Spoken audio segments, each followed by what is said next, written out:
अहिंसा परमो धर्म की, महावीर भगवान की।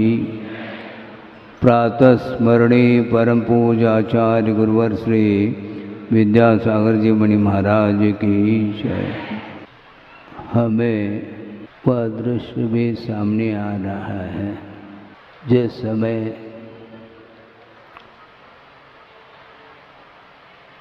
दीक्षित नहीं था और लौकिक पढ़ाई करता था, और उस समय गुरुदेव की दीक्षा हुई थी। दीक्षा का क्या अर्थ होता है, मुनि का क्या स्वरूप होता है, पंच परमेष्टि का क्या स्वरूप होता है, इससे मैं पूरी तरह से अनभिज्ञ था। नमोकार मंत्र की माला जरूर फेरता था, नमोकार मंत्र का जाप करता था, किंतु स्वरूप से अनभिज्ञ था। किंतु धीरे धीरे जाप का ऐसा प्रभाव पड़ा कि स्वरूप का बोध धीरे धीरे होने लगा। बात बिल्कुल सही है। नवजात शिशु होता है और 2-4 साल होने के उपरांत उसको आप लोग स्कूल भेज देते हैं और एकदम पहली कक्षा में प्रवेश नहीं पाता, किंतु नर्सरी में वह प्रवेश पाता है। नर्सरी के उपरांत LKG, UKG, पता नहीं और कौन से KG है, हम नहीं जानते। धीरे धीरे उसका विकास होता है। ज्ञान का विकास अलग वस्तु, किंतु उस ज्ञान का सदुपयोग करना उससे भिन्न वस्तु है।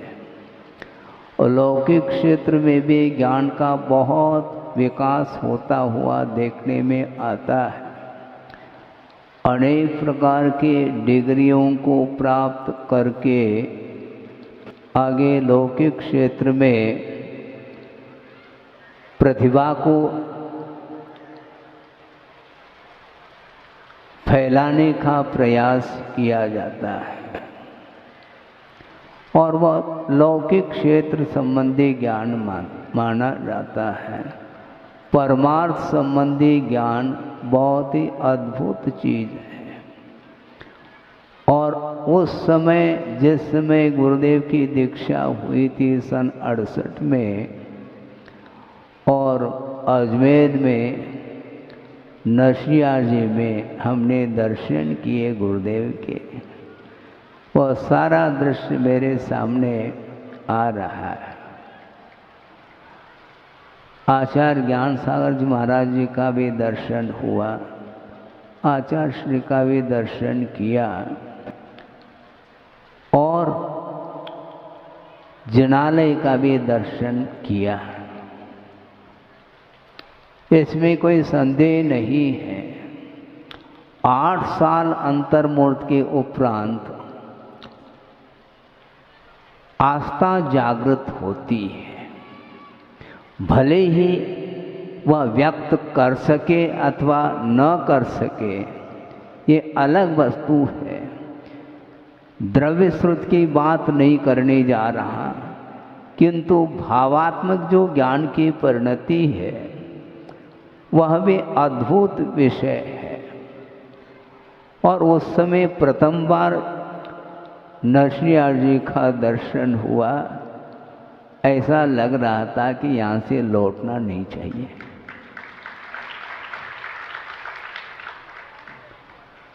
ऐसा लग रहा था कि कहीं स्वर्गीय दृश्य तो मैं नहीं देख रहा हूं।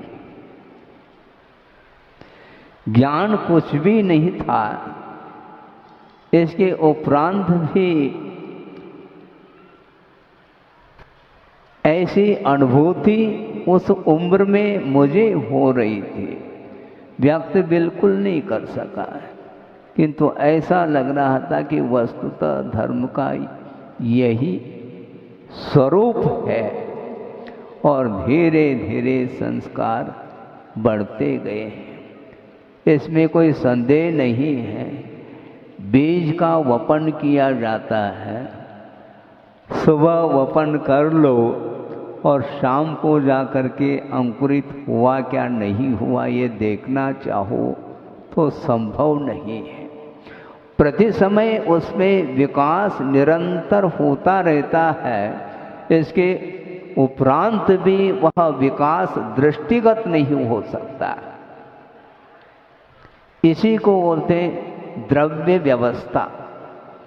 आपका जन्म हुआ और जन्म होने के उपरांत आप जिस पोजीशन में यहाँ पर बैठे हैं, ये सारा जो शारीरिक जो विकास हुआ है, बाल्य अवस्था से किशोर अवस्था, युवा अवस्था और वृद्धावस्था आई है, वह प्रति समय जो परिणमन है वही परिणमन कालांतर में जा कर के देखने में आता है।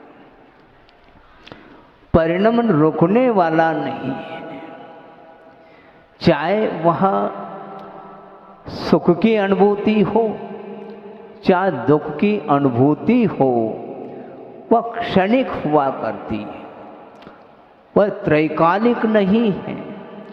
त्रैकालिक जो कुछ भी संवेदन होगा वह संवेदन नहीं हो सकता, मात्र ज्ञान का विषय बन करके रह सकता है। पूर्व में चर्चा चल रही थी कि ज्ञान में और संवेदन में क्या अंतर है। हालांकि ज्ञान की परिणति है संवेदनशीलता, किंतु संवेदन और ज्ञान में बहुत बड़ा अंतर देखने को मिलता है। महाराज कैसे मिलता है हम बता रहे हैं।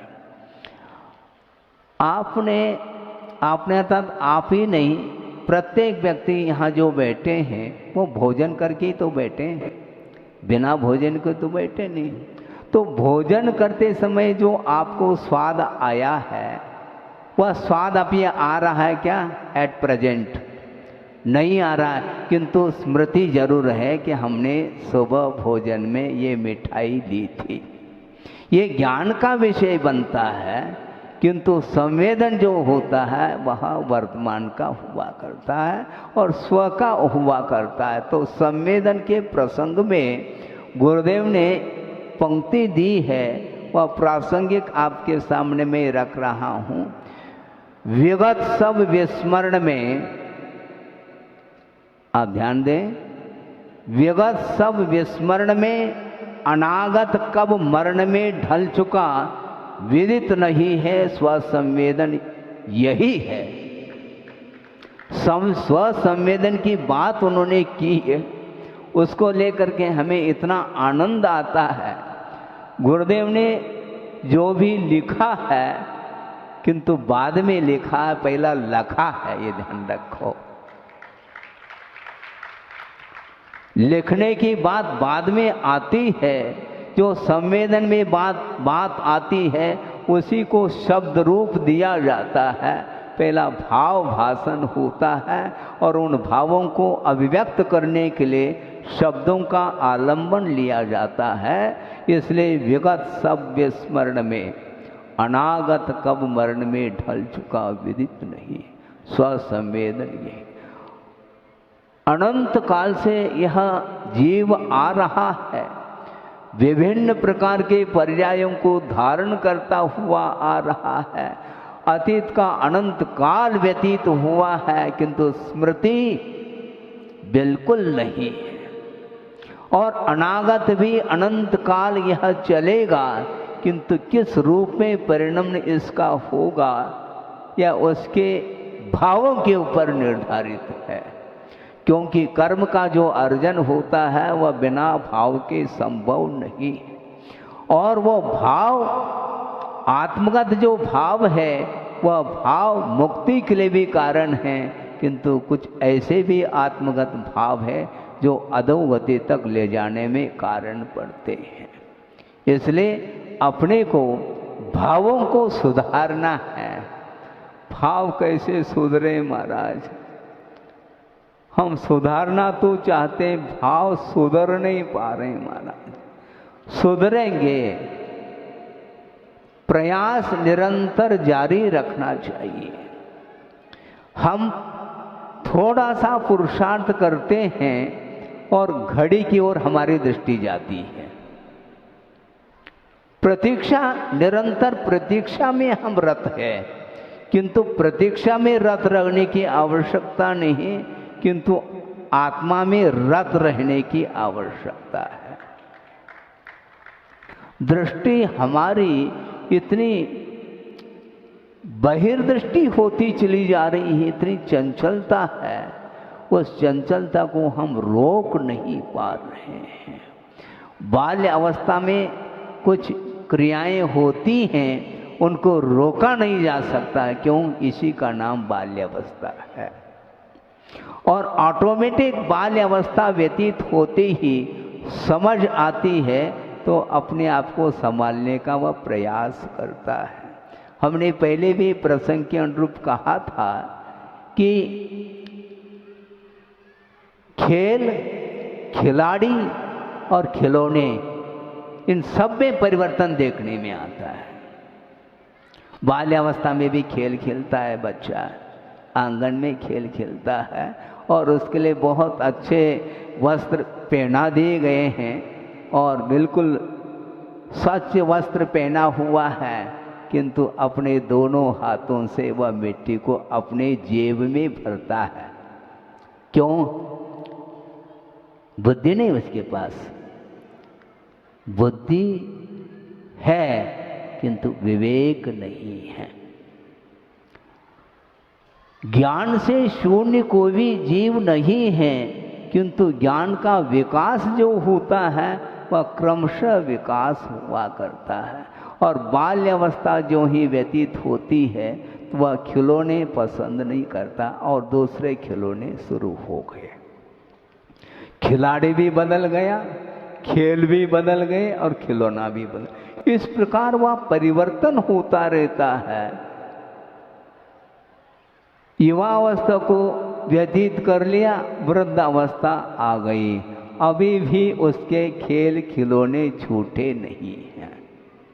वो अपने अपनी मेजॉरिटी में बैठ करके वह अनेक प्रकार के सांसारिक चर्चाओं में उलझा हुआ मिलता है, क्योंकि यह संस्कार ही इस प्रकार के मोहजन्य हैं। इन मोहजन्य संस्कारों को दूर करने के लिए ही अध्यात्म का आलम्बन लिया जाता है।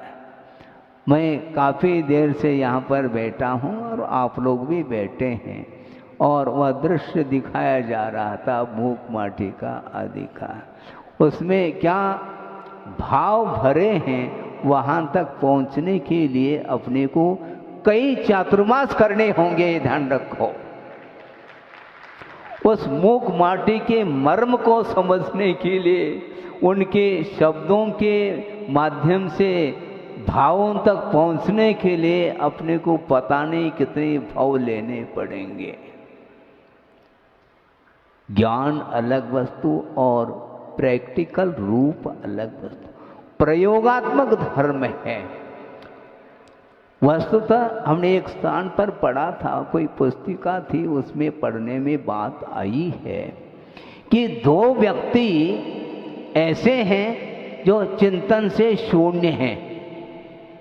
महाराज आप क्या कहना चाह रहे हैं? धीरे धीरे खोल रहा हूँ ताकि समय भी धीरे धीरे पूर्ण हो जाएगा। एक साथ स्पीडली बोलेंगे तो फिर मुश्किल हो जाएगा। दो व्यक्ति ऐसे हैं जो चिंतन से शून्य हैं। कौन से महाराज?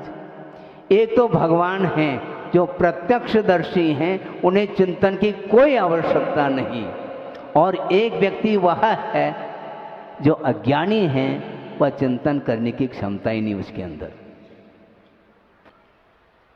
चिंतन करने की क्षमता उसके अंदर है नहीं। और एक व्यक्ति ने कहा, कौन वो व्यक्ति? और कोई व्यक्ति नहीं है, एक कोई मालिक है मान लो, और अपने नौकर से कह रहा है कि देखो ये घी के 2 डिब्बे हैं, इसको बगीचे में छुपा करके आना।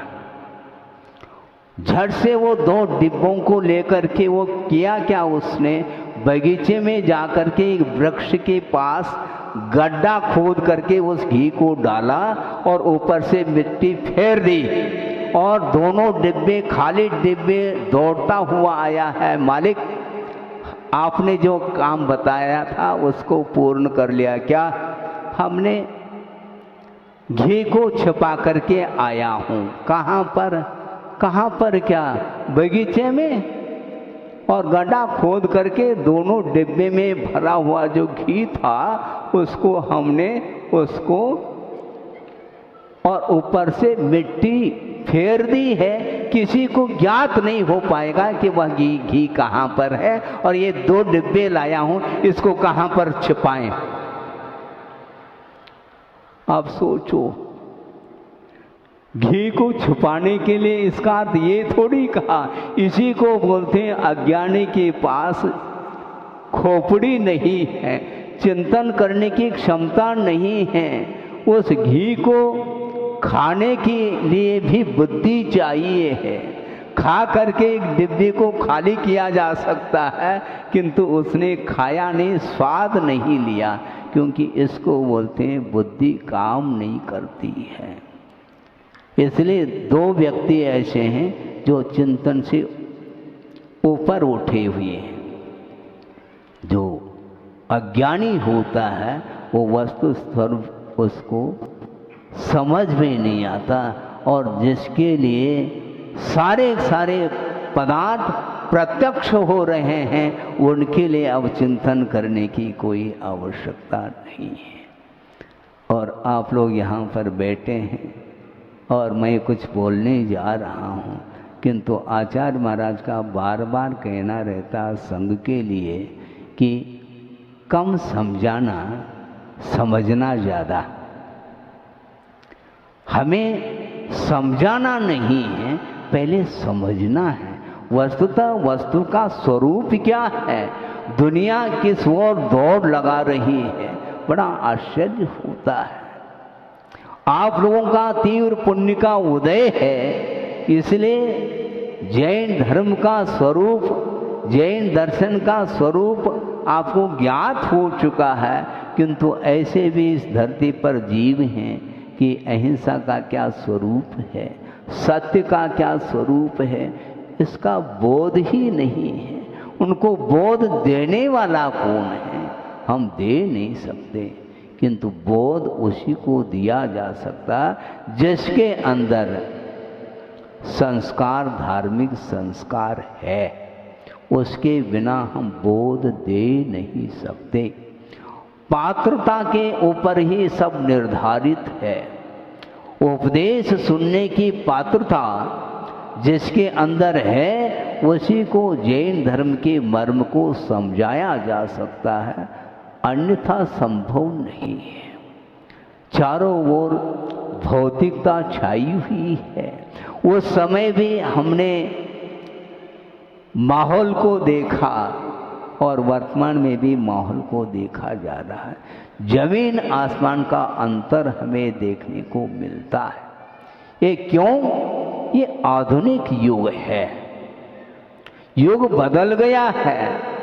हाँ, हमने कुछ दिन पूर्व में कहा था 2 पत्रिका जिसके शीर्षक थोड़ा सा अंतर को लेकर के, एक युग धर्म पत्रिका थी और एक धर्म युग पत्रिका। दोनों पत्रिका भिन्न भिन्न। आप सोचो, विचार करो, युग धर्म और धर्म युग कोई खास अंतर नहीं, किंतु पत्रिका का प्रचार भी तो करना है, तो शीर्षक के माध्यम से पत्रिका का प्रचार कर रहे हैं वो। आप सोचो, विचार करो, धर्म का प्रचार करो, पत्रिका का मत करो। महाराज, उसके बिना प्रचार कैसा होगा? आचार्य ज्ञान सागर महाराज थे, उन्होंने अपने जीवन में जो साहित्य का सृजन किया है अद्भुत साहित्य उन्होंने सृजन किया। दीक्षित होने के पूर्व में उन्होंने संस्कृत में महाकाव्य लिखे हैं। जयोदय महाकाव्य जहाँ तक मुझे स्मरण में है, उस ग्रंथ में लगभग 3000 श्लोक के प्रमाण में वह महाकाव्य सामने आया है। इसी प्रकार के और भी दयोदय, सुदर्शनोदय, भद्रोदय आदि और भी लिखे हैं। ये सब संस्कृत निष्ठ काव्य हैं जो कि विद्वानों के लिए भी अपने आप में एक चुनौती है। हाँ, और स्मरण में मुझे आ रहा है कि हीरालाल सिद्धांत शास्त्री साडूमल, उन्होंने एक बार गुरुदेव के सामने कहा कि महाराज, आचार्य ज्ञान सागर जी महाराज ने इतना साहित्य लिखा है, इसका प्रकाशन होना चाहिए, इसका प्रचार प्रसार होना चाहिए। तो आचार्य ज्ञान सागर महाराज ने ये कहा था, हमने सुना गुरुदेव के मुख से, मैं प्रचारक बाद में हूँ, पहले साधक हूँ। मैं साधक हूँ, बाद में प्रचारक। प्रचार क्या करना, आचरण में लाना ही वस्तुतः प्रचार प्रसार है। अपने जीवन में उस धर्म को आत्मसात नहीं करेंगे तो उसका क्या प्रचार करना। पहले आचार्य महाराज कहा करते हैं, दिखाओ नहीं खाओ। दिखाओ नहीं खाओ, पहले खाओ। दिखा करके क्यों खा रहे हो? अपने घर में बैठ करके खाओ, फिर बाद में खिलाने की बात आती तो खिलाओ, कोई बाधा नहीं। किंतु मान लो बहुत पंगत बैठी है, हजारों की संख्या में है, मान लो भोजन करने के लिए बैठे हैं और उनको भोजन परोसना है, घंटों लगेंगे, तो परोसते परोसते कमर टेढ़ी हो सकती है। इसलिए अच्छे ढंग से पहले खाओ, फिर बाद में परोसते रहो, ऐसा उन्होंने कहा है। इसलिए संवेदन करना चाहो, धर्म का संवेदन वस्तुतः प्रचार करने से नहीं होता, किंतु आचरण में लाने से ही वस्तुतः जैन धर्म की प्रभावना होती है। इसलिए उस समय आचार्य ज्ञान सागर जी महाराज का दर्शन भी किया और आचार्य महाराज का भी दर्शन किया। और उस समय जहाँ तक आप लोगों ने देखा होगा, वहाँ से भी आए हैं। परिचय देने की कोई आवश्यकता नहीं, सोनी जी बैठे हैं। और उस समय लगभग उस प्रांगण में आचार्य ज्ञान सागर जी महाराज और आचार्य महाराज दोनों मंच पर बैठे हैं और प्रवचन चल रहा है। लगभग 200-300 व्यक्ति बैठे होंगे, बस प्रवचन चलता था। लेकिन वस्तुतः वह प्रवचन मार्मिक प्रवचन होता था। ऐसे गहराई के साथ तत्व चर्चा होती थी, वह बाद में मुझे ज्ञात हुआ। वो सारे प्रसंग गुरुदेव के मुख से जैसे जैसे हम सुनते चले गए, तो वो समय मुझे आभास हुआ कि देखो 10 साल की उम्र में मैं जो देख रहा था, वो समय धर्म का स्वरूप सामने नहीं आ रहा था। और अब वही चीज़ गुरुदेव के माध्यम से हमें सुनने को मिल रही है। वस्तुतः स्वरूप की ओर दृष्टि रखने के लिए बहुत कठिनाई होती है, क्योंकि विज्ञापन का जमाना है और विज्ञापन के माध्यम से वह स्वरूप से वह कोसों दूर होता चला जाता है। वस्तुतः क्या समीचीनता है, क्या असमीचीनता है, इसका बोध नहीं हो पाता। एक प्रसंग आपके सामने रखूं ताकि साथ साथ, क्योंकि बहुत जल्दी मन आपका ऊब सकता है। सैद्धांतिक बातों को सुनते सुनते व्यक्ति ऊब सकते हैं और मान लो मंच पर यदि कवि महोदय खड़े हो जाए तो बिना कविता सुनाए भी आप ताली बजाते हैं। अभी कविता काव्य पाठ तो किया ही नहीं, केवल उनका नाम उल्लेखित हुआ तो बस पूरी जनता, पूरी सभा, बस बाद में ताली बजाना था लेकिन पहले ही ताली बजाते हैं। अर्थ यही है कि वह मनोरंजन चाहती है जनता। मैं मनोरंजन करने के लिए नहीं बैठा हूँ कि हकीकत बताने के लिए बैठा। वो ये है, एक व्यक्ति है जिसने अपने जीवन में पुण्य और पाप का अर्जन समान रूप से किया है। एक प्रतीकात्मक कथा आपके सामने रखी जा रही है, एक रूपक समझ लो। प्रतीकात्मक वह कथा है, एक व्यक्ति है जिसने अपने जीवन में पुण्य और पाप का अर्जन बराबर किया है और इसको लेकर के यमदेव भी संकट में पड़ जाते हैं। अब इसको कहाँ भेजा जाए, क्योंकि पुण्य और पाप बराबर, अब इसको भेजेंगे कहाँ पर? तो वो यमराज संकट में पड़ जाते हैं और उस व्यक्ति को पूछा कि तुम्हें बताओ कहाँ पर भेजे, तुम्हें स्वर्ग भेजे क्या नरक भेजे? तो उस व्यक्ति ने कहा ऐसा करो,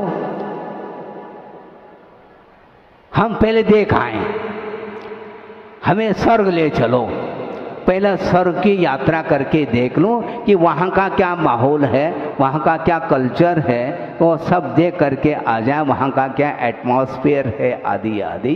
पहला हमें वहाँ पर ले चलो, फिर बाद में वहाँ पर देख करके ही मैं कहाँ जाना चाहता हूँ ये आपके सामने रखूँगा।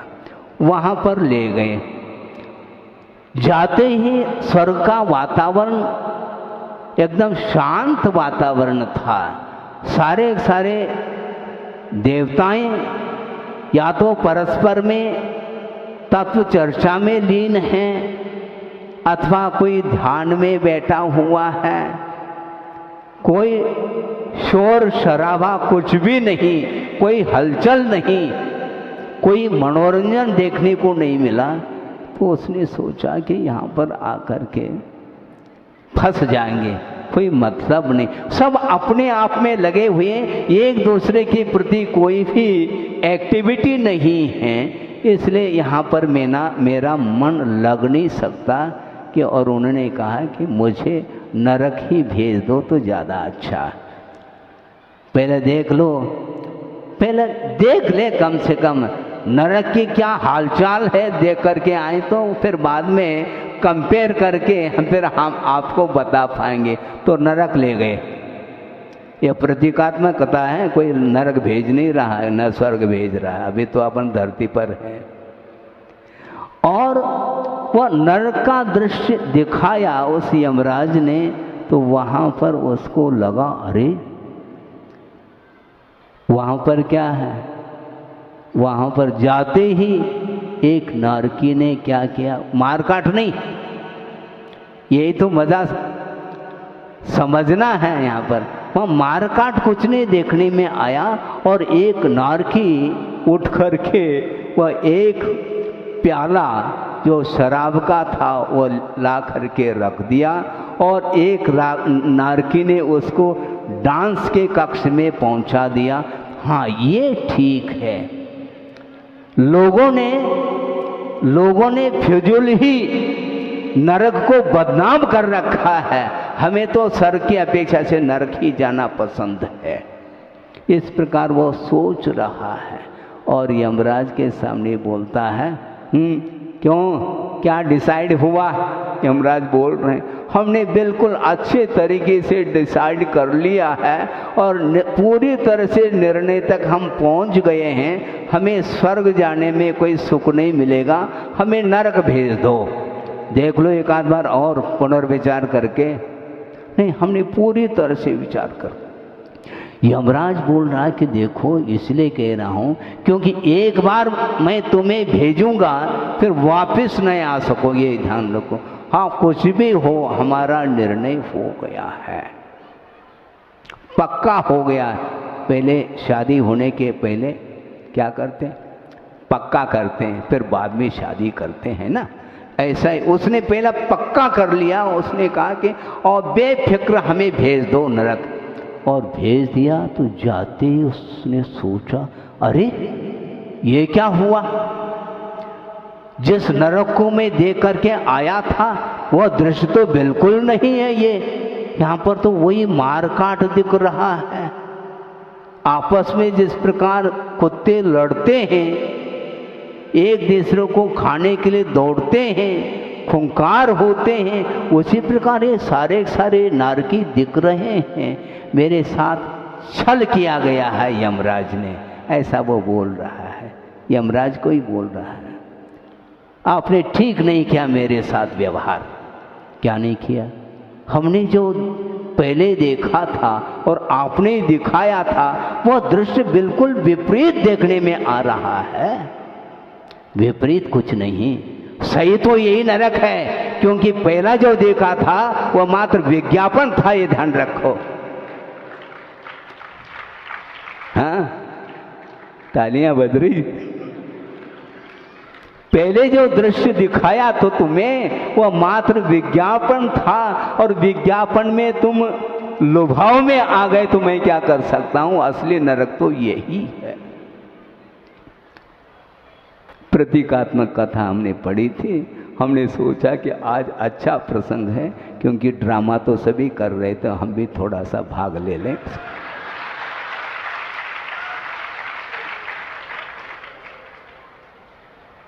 इसको बोलते हैं संसारी प्राणी भौतिकता के चकाचौंध में वह डूब रहा है, उसको वस्तु का स्वरूप देखने में नहीं आता। और 8 साल अंतर्मुक्त के उपरांत यदि वह भेद विज्ञान हो जाता है तो वस्तु का स्वरूप और पंच परमिष्ठे का स्वरूप उसे ज्ञात हो जाता है। सोचो, विचार करो। और वही दृश्य हमने देखा था नरसिया जी का, और अयोध्या नगरी, वह सब देख करके आए हैं। दोबारा देखने का अवसर नहीं मिला, लेकिन अभी भी वह स्मृति का विषय बना हुआ है। ऐसा लगता है कि अभी भी मैं देख ही रहा हूं। वो बेजोड़ कृति है। वो इस प्रकार का दृश्य हमने कई मंदिर देखे हैं। अन्य मंदिरों की मैं कोई समीक्षा नहीं करना चाहता, वो अपनी जगह महत्वपूर्ण है, किंतु इसकी तुलना में मुझे और कोई मंदिर देखने को नहीं मिला था। बनाने वालों ने कितना पुण्य का अर्जन किया होगा। 7 से पुण्य के उदय के बिना इस प्रकार की संपदा का सदुपयोग न भूतो न भविष्यति। पक्की बात, क्योंकि पुण्य का अर्जन करना बहुत आसान है। हमने पहले भी कई बार प्रवचन के दौरान कहा है कि पुण्य का अर्जन जो होता है वह कषाय की मंदता के माध्यम से बहुत जल्दी पुण्य का अर्जन होता है। और पुण्य के अर्जन के कारण संपदा मिल सकती है, वैभव मिल सकता है, किंतु उसका सदुपयोग करने के लिए 7 से पुण्य के बिना संभव नहीं है वो। क्योंकि वैभव का उपयोग संसारी प्राणी विषयों में करता है, किंतु ऐसे ही विरल जीव हुआ करते हैं जो उस संपदा का उपयोग धार्मिक क्षेत्र में करके वो असंख्य जीवों के उद्धार के लिए इस प्रकार के जिनालयों का निर्माण करके और उसमें श्री जी को स्थापित करके और पूजन अर्चन करने में लग जाते हैं। और हजारों साल के लिए सारे जैन धर्म में उच्च कुल में पैदा हुए जो लोग हैं वो आ करके दर्शन करते हैं, पूजन अर्चन आदि करते हैं और अपने परिणामों को पवित्र बनाते हैं। इसलिए हमें विज्ञापन से डरना है, यह ध्यान रखो। विज्ञापन के माध्यम से बहुत जल्दी हमारा पतन हो सकता है, क्योंकि डेकोरेट करने से व्यक्ति बहुत जल्दी आकर्षित होता है और डेकोरेट करने के पीछे यही रहता है।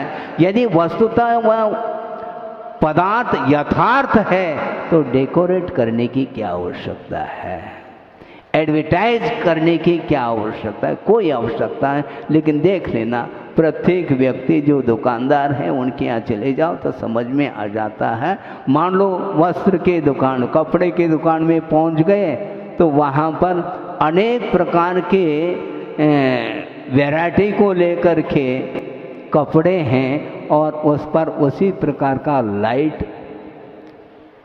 फोकस किया हुआ मिलता है ताकि उसके माध्यम से और हाईलाइट हो जाए और उससे व्यक्ति आकर्षित हो जाए और वह दुकान से खाली हाथ न लौटे, इसको लेकर के वह पुरुषार्थ करता है। किंतु आचार्य कहते हैं कि धार्मिक क्षेत्र में डेकोरेट करने की कोई आवश्यकता नहीं, क्योंकि वो ओरिजिनलिटी है। क्योंकि धर्म का अर्थ होता है वस्तु सहावो धम्मो कहा, वस्तु का जो स्वरूप है वह धर्म कहा है।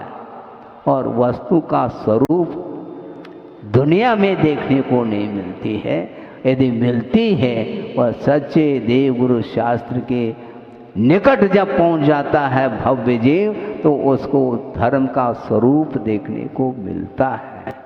इसलिए हमें ज़्यादा नहीं कहना, किंतु विज्ञापन से हमें बचना है, ये तो तय है। बहुत जल्दी यहाँ तक कि आचार्यों का ये कहना है, ये अपने आप को मत मानो कि मैं चिर दीक्षित हूँ। चिर दीक्षित होना अलग वस्तु, किंतु कभी भी वह साधना समाप्त हो सकती है। इस प्रकार का आकर्षक संसार में पदार्थ चारों ओर देखने को मिलते हैं, उनसे निरंतर बचते रहियो, ऐसा कहा है।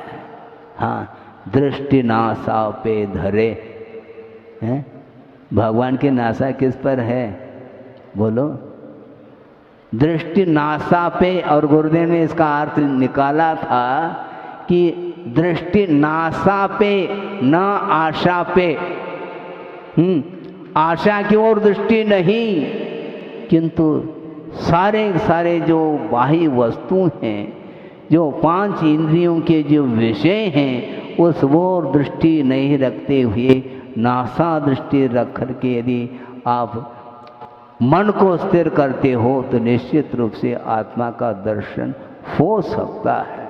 और आत्मदर्शन के लिए परिग्रह का विमोचन करना अत्यंत अनिवार्य सिद्ध हो जाता है।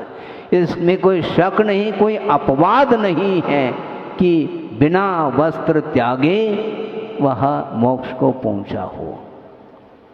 मोक्ष को प्राप्त कर ही नहीं, तीर्थंकर भी क्यों ना हो।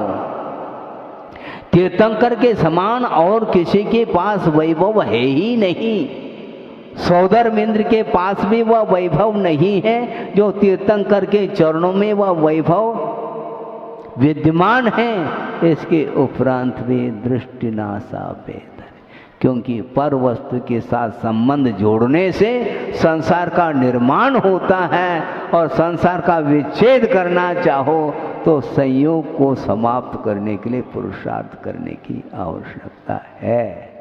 तो महाराज संयोग दुख से कैसे दूर हो जाए महाराज? दुख तो बहुत जल्दी, दुख से बहुत जल्दी मुक्त हो सकते हो। आपने अपने हाथों से स्विच को ऑन किया है, अब बल्ब को बुझाना है, वो ऑफ करना पड़ेगा आपको। इतना ही तो करना है आपको ही करना है ऑफ, दूसरा नहीं कर सकता। तो उसी प्रकार आचार्यों का ये कहना है, अपने परिणामों को निर्मल बनाने के लिए अथवा दुख से ऊपर उठने के लिए और कुछ नहीं करना है। दुख के जितने भी कारण हैं उनसे पीठ फेरो तो दुख से मुक्त हो सकते हो, और कोई सरल रास्ता ही नहीं। हाँ, मोक्ष मार्ग इतना सरल है, इसे बढ़कर के शायद और कोई भी रास्ता नहीं। और गुरुदेव ने ये कहा था कि प्रत्येक व्यक्ति मोक्ष मार्ग पर चलने में समर्थ नहीं होता। क्यों? मोक्ष मार्ग पर चलने में जटिलता महसूस होती है, कठिनाई महसूस होती है, क्योंकि आसानी से मोह छूटता नहीं। कोई भी चीज छूटती नहीं, छोड़ना पड़ता है। यदि छूटती है तो अवसान होते समय अपने आप ही घर बार छूट जाता है। वो छोड़ना नहीं माना जाता, वो छूट रहा है। छोड़ना नहीं चाहता किंतु छूटेगा वो। हाँ, पक्की बात। जब शरीर भी छूटेगा, भाई बंधु छूटेंगे, पूरा परिवार छूटेगा, तो अन्य वस्तुओं की बात क्या करते हैं आप। किंतु मोह का ऐसा परिणाम है कि वह भवांतर तक वह ले जाता है और मोहजन्य संस्कार समाप्त नहीं होते। और मोहजन्य संस्कारों को समाप्त करने के लिए हमें अंत तो गत्वा पंच परमेष्टि की शरण में ही आना पड़ेगा। बिना उसके और कोई भी उपाय ही नहीं। तीर्थंकर भले ही वर्तमान में वो किसी से दीक्षित नहीं होते, किंतु ये ध्यान रखें, आगम ये कह रहा है उन तीर्थंकरों का जीवन भी जो अतीत जीवन है और दूसरे तीर्थंकरों के चरणों में ही उनका जीवन व्यतीत हुआ है। और षोडश कारण भावनाओं के माध्यम से उन्होंने तीर्थंकर प्रकृति का बंध किया था और वह वर्तमान में उदय आने को है। और उस तीर्थंकर प्रकृति के बंध के अवसर पर अन्य जितने भी प्रशस्त जो पुण्य प्रकृति हैं उनका अर्जन किया था, फलस्वरूप वह वैभव मिला हुआ है। किंतु वैभव से कोसों दूर रहना बहुत कठिन होता है। तीर्थंकर उसी भव से उनको मुक्ति मिलेगी और मोक्ष मार्ग के नेता बनेंगे, तीर्थ के संचालक माने जाएंगे, नायक है। किंतु अभी भी हवेली में है। कहाँ पर है वो? हवेली है। किंतु ऐसा क्यों मत पूछो, ये मोह की तासीर है, मोह की ये प्रकृति है और उसको नष्ट करने के लिए ही मोक्ष मार्ग पर कदम रखा जाता है। 83 लाख पूर्व तक तीर्थंकर घर में रहे, प्रश्न चिन्ह है क्यों रहे? किसी के द्वारा बाध्य होकर के रहे हैं क्या? नहीं, वो बाध्य नहीं होते, स्वयं अपने आप से अपने आप के परिणामों के द्वारा ही बाधित होते चले गए। 83 लाख पूर्व तक वो घर में रहें और उसके बाद जब एक क्षण ऐसा आ जाता है, वैराग्य के क्षण आ जाते हैं, तो फिर वह संसार रुचता नहीं है। जब तक वैराग्य नहीं तब तक वंस मोर, एक बार और कहेगा। वो वैराग्य होते ही फिर वंस मोर की बात नहीं, वह किसी की बात को भी वह सुनने के लिए तैयार नहीं। भगवान के माता पिता हैरान हो गए हैं, छाती कूट कूट करके रो रही है माँ, किंतु वो टस से मस नहीं हो रहे, उनको कोई असर नहीं पड़ रहा है उस रुदन का। आप लोग कह सकते हैं कि वो तीर्थंकर बहुत निष्ठुर है, बहुत निर्दयी हैं, ऐसा भाव आ सकता है। किंतु आचार्य कहते हैं मोह के ऊपर दया नहीं करना। मोह के ऊपर दया कर ली तो मोह कभी भी छूटने वाला नहीं है। इसलिए लाख कोशिश की भगवान के माता पिताओं ने, बेटा अभी नहीं जाना, तो बेटा मानता नहीं।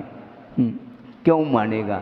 क्योंकि बेटा नहीं है वो, बेटा नहीं, इसलिए बेटा नहीं रहेगा, वहाँ निकल रहा है वो। हाँ, अभी तक तो बेटा रहा बेटा, किंतु अब बैठना पसंद नहीं करता वही बेटा। क्यों? वैराग्य एक क्षण में परिवर्तन, आमूल चूल परिवर्तन हो जाता है, इसको बोलते हैं वैराग्य। और उसी समय लौकांतिक देव आते हैं, उतरते हैं, उसके पहले नहीं उतरते हैं, ध्यान रखो। सौधर्मिंद्र तो सभी पंच कल्याणों में वहाँ उपस्थिति दर्ज करता है, किंतु लौकांतिक देव बिना वैराग्य के वो आएंगे नहीं। जिस दिन दीक्षित हो जाते हैं उसी दिन वो आएंगे समर्थन करने के लिए, संयम का समर्थन करने के लिए, वैराग्य का समर्थन करने के लिए आते हैं। धन्य है आपका ये वैराग्य, जबकि 83 लाख पूर्व तक रहे किंतु वही वस्तु लुभावनी रही, क्योंकि विज्ञापन इसी को बोलते हैं। हाँ, ज्ञान यदि नहीं है, जब तक भेद विज्ञान नहीं होगा तब तक वह विज्ञापन से वह प्रभावित होता चला जाएगा। कोई भी व्यक्ति हो, चाहे वह तीर्थंकर हो, कोई भी हो, ये मोह की ऐसी ही परिणति है, मोह की ये परिणति अथवा प्रकृति है, उसकी वह तासीर है। इसलिए मोह की तासीर को अभी तक हम समझ नहीं पा रहे हैं, इसलिए धरती से हम अपने आप को उठा नहीं पा रहे। मोक्ष का स्वरूप क्या है, धर्म का स्वरूप क्या है, पुण्य और पाप का स्वरूप क्या है, बहुत लंबा चौड़ा है, पुराण है, उसको आपके सामने रखना नहीं चाहता। केवल जना संक्षेप में यही कहना चाहता हूँ, चाहे कोई भी व्यक्ति हो, पर वस्तु के साथ जब तक हमारा राग के साथ संबंध रहेगा तब तक हम अपने आप को पहचान नहीं पाएंगे। अपना क्या स्वरूप है, आत्मा का क्या स्वरूप है, वहाँ तक पहुँचना खेल नहीं है बंधु।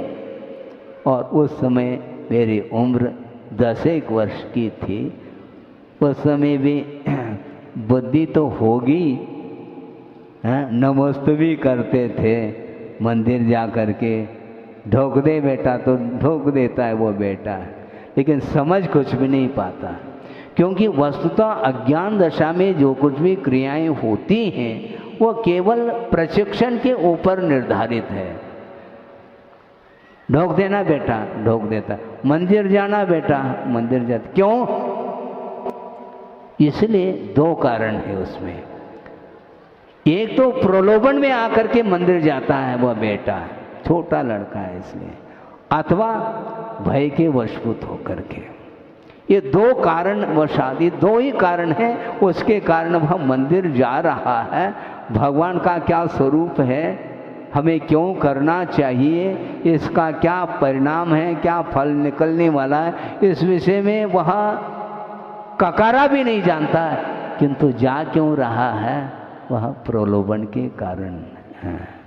लड्डू मिलेगा तो बस उसके कारण वह दौड़ लगा रहा है, इसी को बोलते हैं। किंतु आचार्य कहते हैं आप होश हवास में बैठे हो, आप धर्म सभा में बैठे हैं, आप सुन रहे हैं जिनेंद्र भगवान के द्वारा कहा वह जो वस्तु का स्वरूप है वह अपने को समझने के लिए अवसर मिला हुआ है। इसको बोलते हैं परिवर्तन। शिशु अवस्था में कोई ज्ञान नहीं था, किंतु वह ज्ञान था, किंतु वह अभिव्यक्ति कर्ण नहीं, वह व्यक्त नहीं था। और धीरे धीरे धीरे वह सारे मोह के जो पर्दे हैं, जो आवरण हैं, मोह का आवरण जब हटता चला जाता है तो वस्तु का स्वरूप क्या है यह ज्ञात हो जाता है। हम ज़्यादा जो है विज्ञापन के मूड में नहीं हैं, तो हमें ज्ञान की बात करनी है। हाँ, बहुत जल्दी संसारी प्राणी उसी से आकर्षण। एक बार कहा था किसी ने आचार्य महाराज के सामने कि महाराज कि तीर्थंकरों के पीछे ऐसी कौन सी विशेषता है कि पूरी दुनिया सारे स्वर्गीय जो देव देवियां टूट पड़ रही हैं, उनके चरणों में ऐसा कौन सा चमत्कार है, क्यों आकर्षित होती चली जा रही है? तो गुरुदेव ने ये कहा था इसमें एक ही कारण है, वो भगवान किसी से आकर्षित नहीं होते, इसलिए दुनिया आकर्षित होती है। हम दुनिया से आकर्षित हो रहे हैं, इसलिए हमसे कोई भी आकर्षित नहीं हो पा रहा, ये ध्यान रखो। हाँ, दुनिया आकर्षित तब होगी जब हमारे अंदर वीतराग भाव निहित हो। बिना वीतरागता के वह कभी भी धर्म का स्वरूप ज्ञात नहीं हो सकता। इसलिए ज़्यादा हमारे पास समय नहीं है, क्योंकि समय के कई अर्थ होते हैं। समय का अर्थ काल होता है, टाइम जिसको बोलते हैं आप लोग, और समय का अर्थ होता है शास्त्र, आगम, और समय का अर्थ होता है आत्मा। उस आत्म तत्व की पहचान करने के लिए हमें समय अर्थात आगम को खोल करके ध्यान पूर्वक पढ़ने की आवश्यकता है, और उसी के लिए समय का सदुपयोग करना अर्थात टाइम का सदुपयोग करना है। अन्यथा नहीं, क्यों सबसे मौलिक कोई पदार्थ है तो समय, टाइम, क्योंकि प्रत्येक समय यदि हम सावधान रहेंगे तो असंख्यात गुणी निर्जरा, कर्मों की निर्जरा, पाप कर्म की निर्जरा हो सकती है, और विशिष्ट पुण्य का संचय हो सकता है। जिस पुण्य के उदय में वह सामग्री मिल सकती है जो मोक्ष मार्ग की सामग्री, सांसारिक सामग्री नहीं, किंतु वर्तमान में मोक्ष मार्ग की पूरी तरह से सामग्री हमें प्राप्त नहीं है। क्योंकि इस पंचम कलिकाल में मोक्ष मार्ग तो है किंतु मुक्ति नहीं मिलेगी, क्योंकि मोक्ष प्राप्त करने के लिए और विशिष्ट सामग्री की आवश्यकता है। चतुर्थ काल भी चाहिए, और दीर्घ सानन भी चाहिए, और तीर्थंकर आदि का अपने सानिध्य आदि भी चाहिए, जिसके माध्यम से सम्यक दर्शन को क्षायिक के रूप में परिवर्तित किया जा सकता है। तो इस प्रकार के विशिष्ट मोक्ष मार्ग की सामग्री को प्राप्त करने के लिए ही हमें विशेष रूप से पुण्य का साथ पुण्य का संचय करना है। इसलिए हम लोगों के लिए गुरुदेव मिले हैं, हाँ, केवल मेरे लिए नहीं, सबके लिए मिले हैं, ये ध्यान रखो। महाराज अब वो रहे नहीं, ये ध्यान रखो। प्रत्येक व्यक्ति के हृदय में गुरु विराजमान हैं, जिनकी आराधना आप लोगों ने इन्हीं आँखों से की है और इन्हीं कानों से उनकी देशना सुनी है। वे ही आचार्य महाराज प्रत्येक व्यक्ति के हृदय में इसलिए विराजमान हैं क्योंकि प्रत्येक व्यक्ति की आस्था गुरुदेव के प्रति रही है और रहेगी।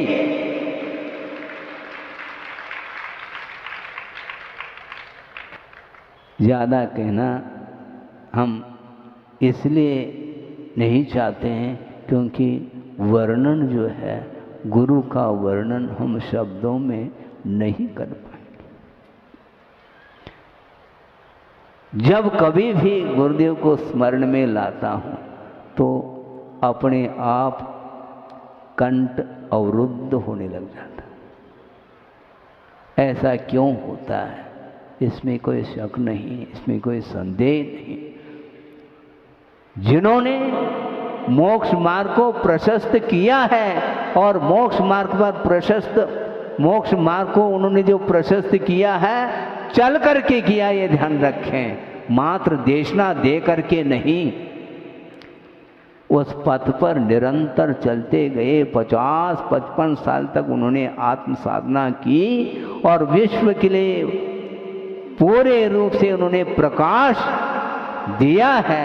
धर्म का क्या स्वरूप है उसको सामने पालन करके आत्मसात करते हुए आपको दिया है, स्वरूप का ज्ञान कराया है।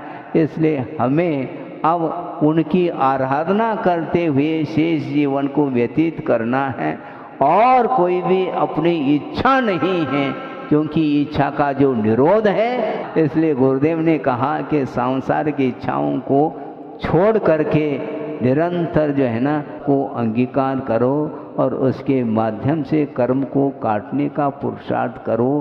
कर्म क्षयार्थम तप्यते इति तपो, ऐसा कहा है। इसलिए हमारा उद्देश्य हमेशा कर्मों के क्षय के उद्देश्य को लेकर के धर्म की आराधना हमें करनी है और उसके माध्यम से अपने परिणामों को उज्जवल बनाना है। और भविष्य का निर्माण भी वर्तमान जीवन के ऊपर ही निर्धारित है। आपका भविष्य जो कुछ भी उज्जवल होना है वो वर्तमान का जीवन जो आप जिस रूप में जिएंगे उसका परिणाम भविष्य में निकलना है। इसलिए हमें इतना ही समझना है, गुरुदेव ने अकेले होकर के विश्व के लिए प्रकाश दिया है और हमें अलग से कोई प्रकाशित करने की कोई आवश्यकता नहीं, क्योंकि उनका प्रकाश हमेशा बना रहेगा। सूर्य उदित होता है 12 घंटे के लिए और वह अस्ताचल की ओर चला जाता है, पुनः घोर अंधकार चारों ओर छा जाता है। किंतु गुरुदेव ने जो अपने साधना के माध्यम से जो प्रकाश फैलाया है वह प्रकाश कभी भी अंधकार के रूप में परिवर्तित नहीं होगा और नहीं होने देंगे हम। हाँ, कैसा हो सकता है वो, क्योंकि हमें जो कुछ भी उन्होंने दिया है हम कहाँ थे और कहाँ पर पहुँचाया है। और इसके उपरांत भी हम यही चाहते हैं, गुरुदेव को बार बार स्मरण में लाते हैं कि भगवान आपने जो साधना की है उस आपके साधना के सामने अपनी जो साधना है वह धूल के समान ये ध्यान रखो।